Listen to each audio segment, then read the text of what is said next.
Okay, good morning students. The next topic is pointers and arrays.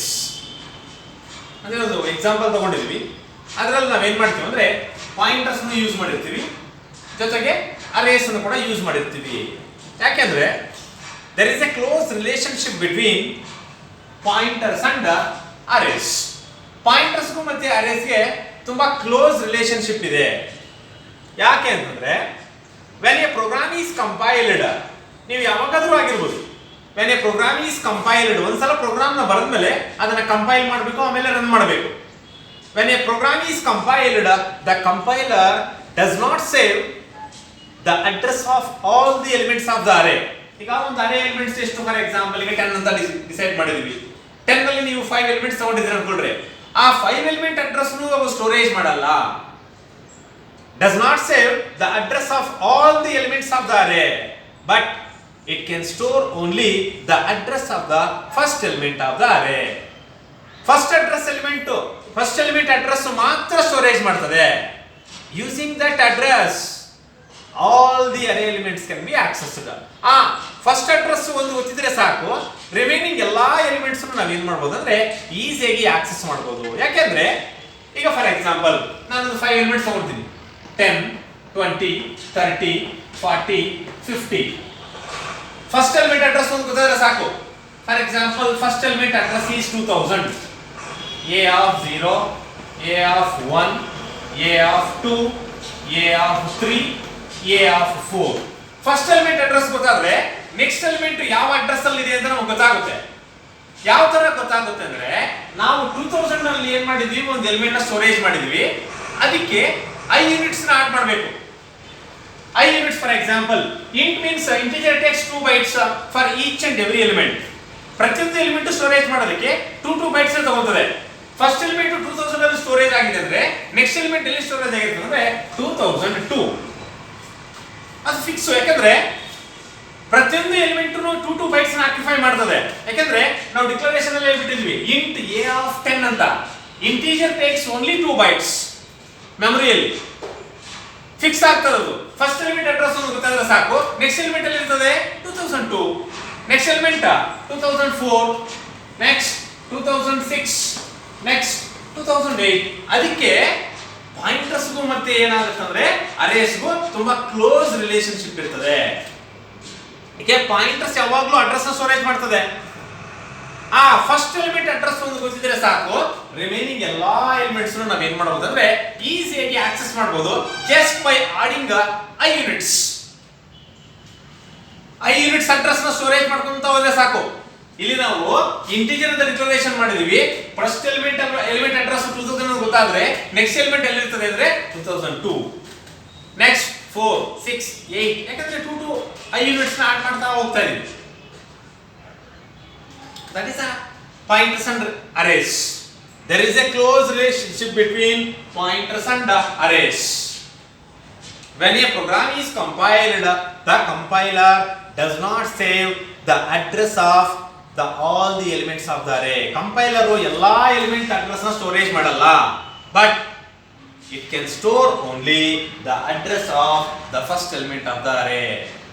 First element address ನ ಮಾತ್ರ storage ಮಾಡ್ತದೆ. Using this address all the elements of the array can be assessed. ಎಲ್ಲಾ elements ನ ನಾವು ಏನು ಮಾಡಬಹುದು, access ಮಾಡಬಹುದು.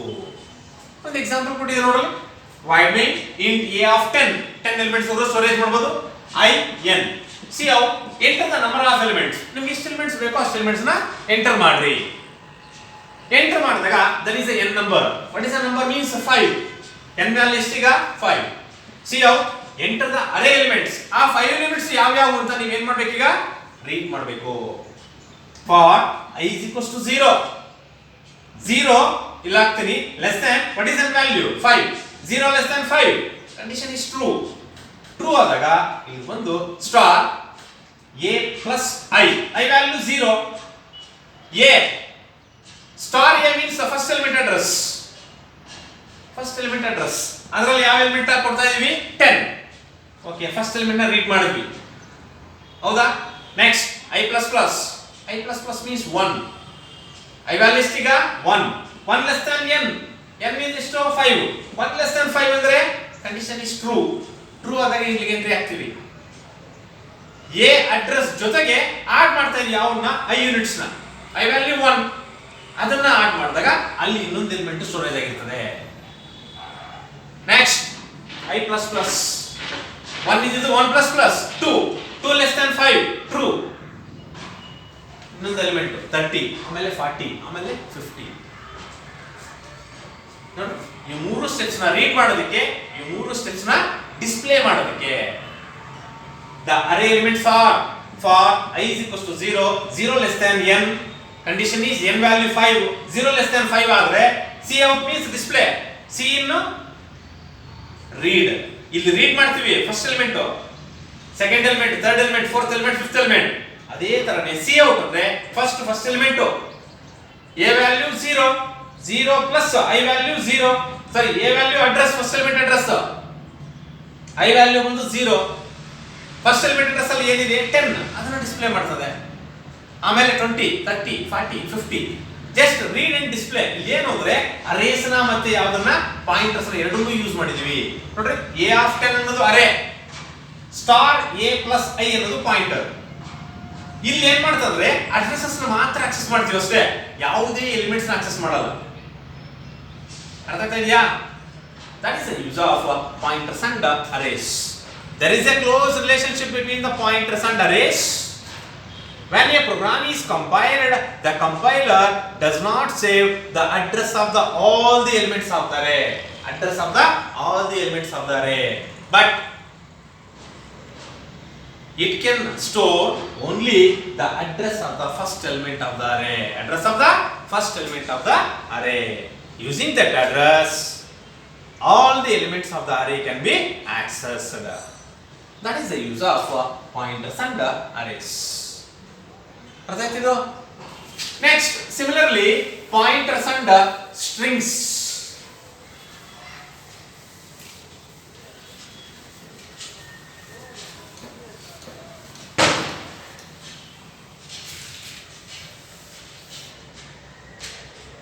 pointers and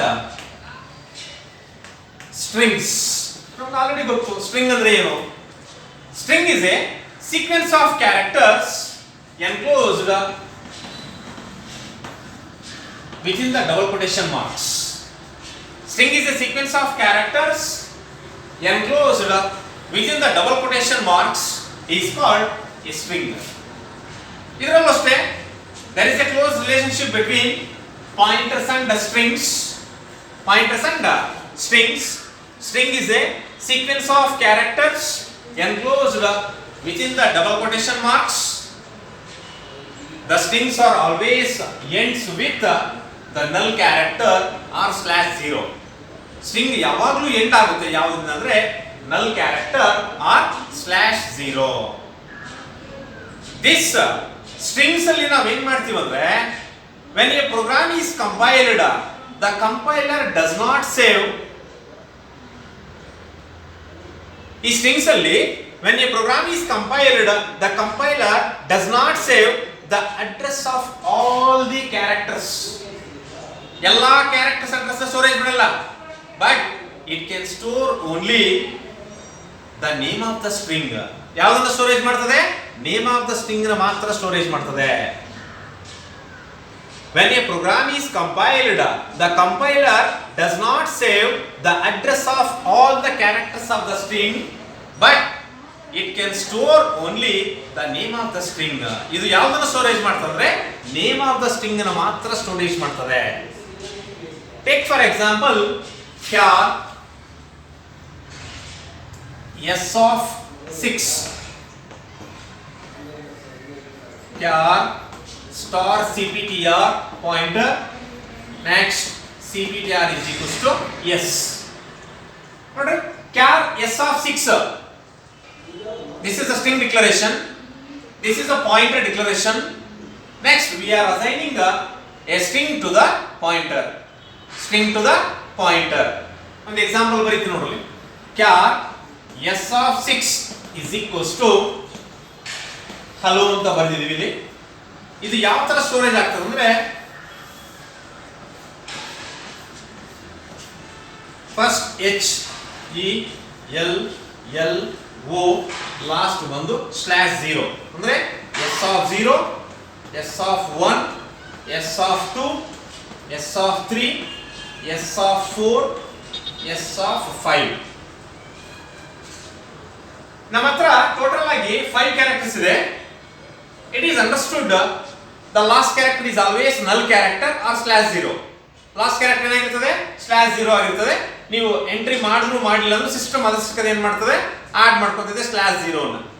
total ಆಗಿ ಎಷ್ಟು ಕ್ಯಾರೆಕ್ಟರ್ಸ್ ಹೇಳಿದ್ವಿ ನಾವು 6, ಬಟ್ ನಾನು ಎಷ್ಟು ಎಂಟ್ರಿ ಮಾಡಿದೀನಿ 5. 6 ಕ್ಯಾರೆಕ್ಟರ್ ಏನಾಗಿರ್ತದೆ ಸ್ಲ್ಯಾಶ್ 0. ಸ್ಟೋರೇಜ್ ಹೆಂಗಾಗುತ್ತೆ ಅಂದ್ರೆ S of 0 S of 1 S of 2 S of 3 S of 4 S of 5. S of 0 ಅಲ್ಲಿ ಏನಿದೆ ಎಚ್, 1 ಅಲ್ಲಿ ಇ, 2 ಅಲ್ಲಿ ಎಲ್, 3 ಅಲ್ಲಿ ಎಲ್, 4 ಅಲ್ಲಿ 0, ಲಾಸ್ಟ್ ಅಲ್ಲಿ ಏನಿದೆ ಸ್ಲ್ಯಾಶ್ 0. ಅದಕ್ಕೆ ಹೇಳೋದು when a program is compiled, the compiler does not store or does not save the address of all the characters, but it can store only the name of the string. What is the name of the string? Yes, ಆ name of the string ಗೊತ್ತಿದ್ರೆ ಸಾಕು, ಎಲ್ಲಾ characters ನಾವು ಏನ್ ಮಾಡಬಹುದು ಅಂದ್ರೆ access ಮಾಡಬಹುದು. ನೋಡಲಿ, ಅದಕ್ಕೆ ಅವನು ಒಂದು ಪಾಯಿಂಟರ್ಗೆ ಒಂದು ಸ್ಟ್ರಿಂಗ್ ನ ಏನ್ ಮಾಡಿದಾನೆ ಅಸೈನ್ ಮಾಡಿದಾನೆ. ಕ್ಯಾರ್ ಎಸ್ ಆಫ್ 6 ಅನ್ನೋದು ಸ್ಟ್ರಿಂಗ್ ಡಿಕ್ಲರೇಷನ್, ಕ್ಯಾರ್ CPTR ಅನ್ನೋದು pointer declaration. This is pointer variable assignment. ಪಾಯಿಂಟರ್ಗೆ ಒಂದು ಸ್ಟ್ರಿಂಗ್ ನ ಏನ್ ಮಾಡಿದೀವಿ ಅಸೈನ್ ಮಾಡಿದೀವಿ. ಅದಕ್ಕೆ ನಾನು ಎಕ್ಸಾಂಪಲ್ ತಗೊಂಡಿದ್ದೀನಿ ನೋಡಿ. This is an example for pointers and strings. Next,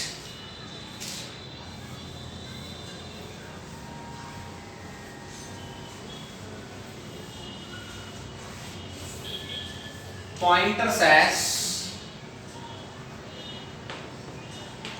function parameters.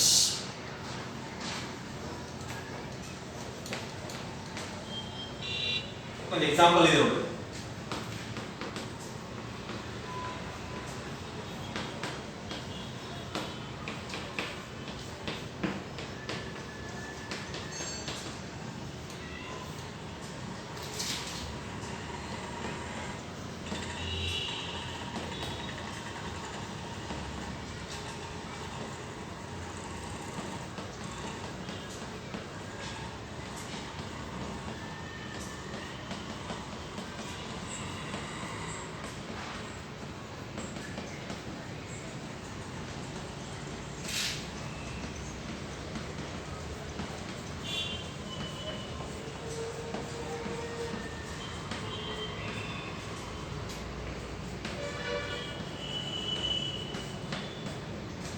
ನೋಡಲಿ, pointers as function parameters.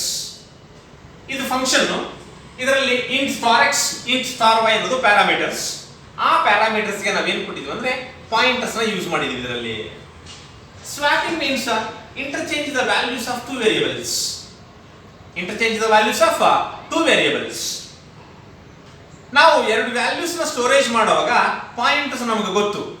It stores only the address of that element, not the value, right? ನಾನು ಎರಡು ವ್ಯಾಲ್ಯೂಸ್ ಕೊಡ್ತೀನಿ, ಒಂದು 5 ಇನ್ನೊಂದು ಬಂದು 10. ಇದು ಏನ್ ಮಾಡ್ತದೆ ಅಡ್ರೆಸಸ್ ನ ಮಾತ್ರ ಸ್ಟೋರೇಜ್ ಮಾಡ್ತದೆ ಪಾಯಿಂಟರ್ ವೇರಿಯೇಬಲ್, ವ್ಯಾಲ್ಯೂನ ಸ್ಟೋರೇಜ್ ಮಾಡಲ್ಲ. ಈಗ 5 ಅನ್ನೋದು ಎಲ್ಲೋ ಒಂದು 2000 ಅನ್ನೋ ಅಡ್ರೆಸ್ ಅಲ್ಲಿ ಸ್ಟೋರೇಜ್ ಆಗಿರ್ತದೆ, ಇದು ಬಂದು 2002 ಅಲ್ಲಿ ಸ್ಟೋರೇಜ್ ಆಗಿರ್ತದೆ.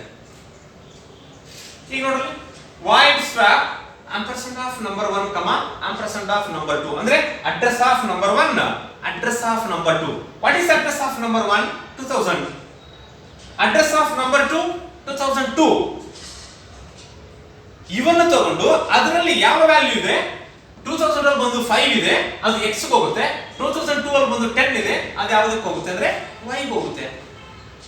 ಇಲ್ಲಿ ಏನು ಮಾಡ್ತೀವಿ ಅವಾಗ ಇಂಟರ್ಚೇಂಜಿಂಗ್ ಮಾಡ್ತೀವಿ. int temp is equals to star of x 5, star x is equals to star of y. What is the y value? 10. And next star y is equals to temp value ಬಂದು 5. ಅವಾಗಲೇ x value ಏನಿತ್ತು 5, ಇವಾಗ x value ಏನು ಬಂತು 10. ಅವಾಗಲೇ y value ಏನಿತ್ತು 10, ಇವಾಗ y value ಏನಾಗಿದೆ 5 ಆಗಿದೆ. ಇಂಟರ್ಚೇಂಜ್ ಆಗಿದೆಯಾ? ಜಸ್ಟ್ ಪಾಯಿಂಟರ್ಸ್ ನ ಒಂದು ಫಂಕ್ಷನ್ ನಲ್ಲಿ ಪ್ಯಾರಾಮೀಟರ್ಸ್ ಆಗಿ ಯೂಸ್ ಮಾಡಿದೀವಿ. ಅರ್ಥ ಇದೆಯಾ? Next pointers and